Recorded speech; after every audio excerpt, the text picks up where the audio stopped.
ça donnait cette impression-là. Mais c'était avec quelque chose qui avait les béquilles de la télévision, puis qui marchait déjà très bien. La vraie première, c'est Nancy. Les Miquettes, c'est plutôt maintenant. En tant que réalisateur, il y a une part technique qui est importante. J'allais dire, là encore, la part technique, vous l'aviez déjà expérimentée. J'ai l'impression, après avoir vu ce film, que c'est plutôt l'acteur qui s'est mis plus, pas en danger, mais plus en risque, et plus dans l'expérimentation dans ce film-ci. Sûrement, mais parce que, en fait, je crois que l'envie première de ce film, c'est de jouer. Et c'est de jouer avec quelqu'un. De faire un face-à-face. Et c'est sûr que, enfin, je ne sais pas si vous direz ce que vous en pensez, mais oui, c'est quand même un film qui est organisé autour du fait de jouer avec quelqu'un. Avant tout. Ça ne veut pas dire qu'il n'y a pas de mise en scène, ça ne veut pas dire qu'il n'y a pas... Il y a même de la mise en scène probablement plus léchée parce qu'on a plus le temps au cinéma de travailler. Il y a une musique qui est plus léchée aussi, qui est avec un vrai orchestre, tout ça. Enfin, il y a plus de moyens et plus de détails certainement, mais quand même tout ça est organisé autour du fait de jouer. Donc l'acteur doit être un peu plus secoué dans celui-là. Plus secoué, ça veut dire aussi que votre personnage, on vous a connu aussi par le passé davantage meneur, même si le personnage que vous avez joué dans Camelot petit à petit était plus vers la fragilité. Là, vous êtes mené par le personnage à qui vous donnez la réplique. C'est certainement ça qui fait l'effet de la fragilité, mais c'est ça que je voulais faire aussi, c'est qu'effectivement, c'est lui qui prend les leçons, c'est pas lui qui en donne. Et d'habitude, on m'appelle plutôt... Je réponds, hein, Kiki. C'est jamais, hein, s'il y a un problème. Oui, voilà. Il n'est pas leader du truc, il suit le mouvement et il le subit même, en tout cas pendant 2 tiers du film. Et c'est vrai que, c'est pas que c'est neuf, mais en tout cas, c'est pas mon habitude. Vous parliez de donner la réplique à quelqu'un, là c'est quelqu'une. Ça change quelque chose d'être face à cette quelqu'une? Comment dire non, oui. Comment dire, oui. Il y a un truc que j'ai jamais dit, peut-être ma maman.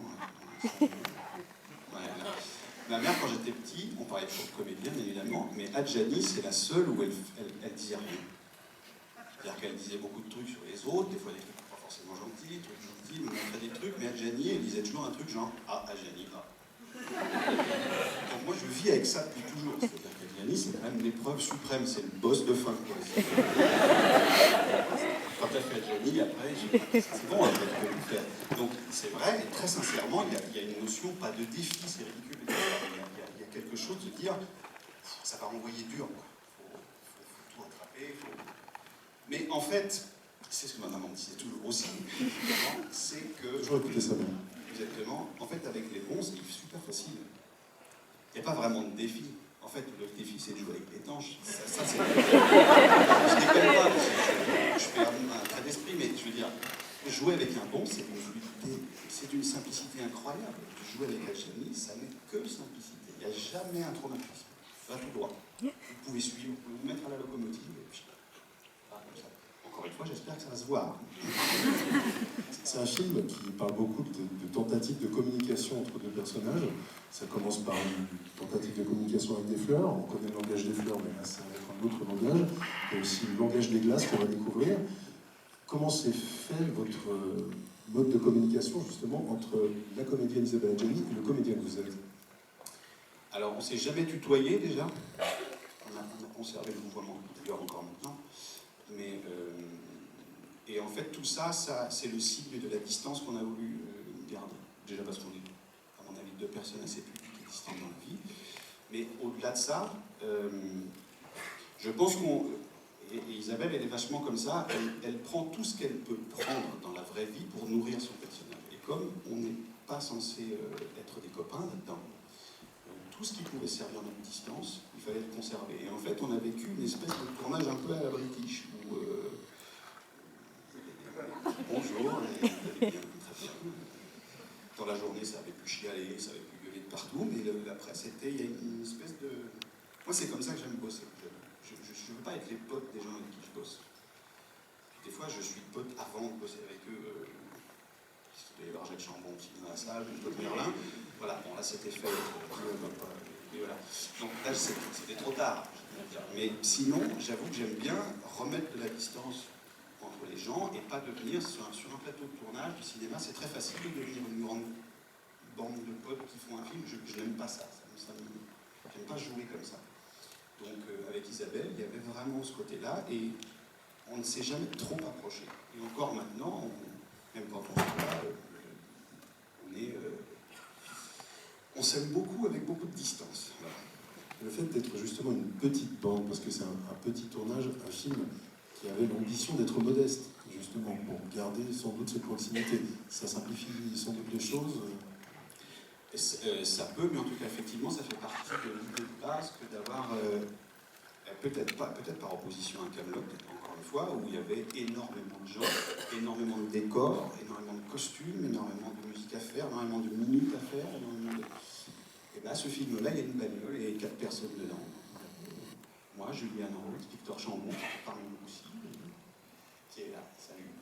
Et qui, voilà, on était 4 dans la voiture, et j'avais besoin de ça. J'avais besoin d'un film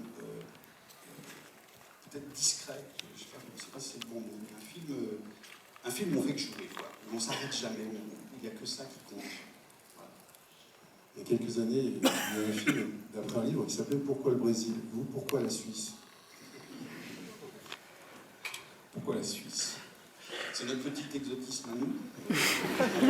C'est notre petit Texas. Qu'est-ce que je peux dire? Non, mais si, en fait, il ne faut pas casser les pieds avec ça, mais dans la structure, j'aime bien les structures un peu graphiques, et j'aime bien qu'il y ait un passage entre l'acte 1 et 2, et 2 et 3. En gros, on coupe la structure en deux, et ça fait une sorte de frontière, comme ça.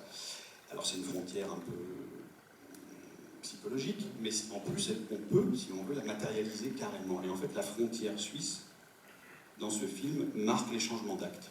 Voilà, ça intéresse, ils pourront le choper. Et pour ceux qui s'emmerdent, ils pourront au moins choper ça. Je m'étais promis de ne pas faire un stand, parce que c'est un film d'auteur, on est d'accord. Bon, dans les petites constructions, les petites choses que vous affectionnez, il y a aussi les palindromes, des petites choses comme ça. Et puis, alors, je ne sais pas si c'est très volontaire, mais bon, votre personnage, enfin pas le vôtre, mais celui de Madame Hansen, elle s'appelle Hansen Bergman. Il faut y voir une sorte de révérence à quelqu'un, à un autre cinéaste. Oui, et de notre part à nous deux. C'est volontairement calculé. Alors évidemment, on ne va pas en dire trop, parce que le plaisir du spectateur doit être le plus intact possible. Est-ce que vous avez une dernière chose à dire avant de livrer ce film aux spectateurs qui vont l'apprécier à présent? Sincèrement et sans démagogie, je suis très content que ça se passe ici. Merci beaucoup.